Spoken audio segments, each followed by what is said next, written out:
છે તે આપણે ઉઠાવવાના છે, સંગઠન બનાવવાનું છે અને કોંગ્રેસને સ્ટ્રોંગ બનાવવાનું છે. એટલું જ મારે કહેવું છે. અમદાવાદની શું સમસ્યા છે તમે બધા રહો છો એટલે તમે બહુ સારી રીતે જાણો છો, એટલે મારે અત્યારે કંઈ એ જણાવવાની જરૂર નથી. પણ આપણે સાથે જ છીએ. આપણું હાથે હાથ જોડો સંગઠન ચાલુ જ રહેવાનું છે, એટલે કોઈએ બીવાનું નથી અને બીજે ક્યાંય જવાનું નથી. આપણે એક સાથે છીએ, એક સાથે કામ કરવાનું છે. બસ એટલું. જય હિન્દ.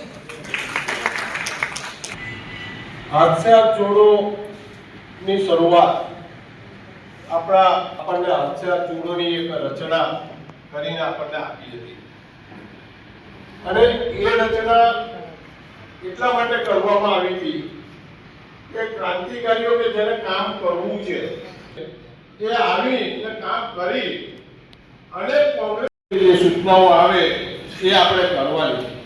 હાથે હાથ જોડોમાં તમને એક વાત એટલા માટે કરવાની છે કે ટૂંક સમય 1.5 વર્ષની અંદર હાથે હાથ જોડોના જે પદાધિકારીઓએ સારું કામ કર્યું છે એમને પ્રદેશ કોંગ્રેસ અને સેન્ટ્રલ કોંગ્રેસ પદ આપ્યા. તો એક તો પ્રદેશ લેવલે કોંગ્રેસના કોર્પોરેટરોએ એમનો વિરોધ પક્ષનો નેતા હતો તે છતાં એ ભલામણ નુરજાબેનની કરી કે અમારા વિરોધ પક્ષના નેતા નુરજાબેન જ ચાલે, તે સિવાય પડકારની અંદર નિમણૂક કરી. આપણી હાથે હાથ જોડોની ભૂમિકા.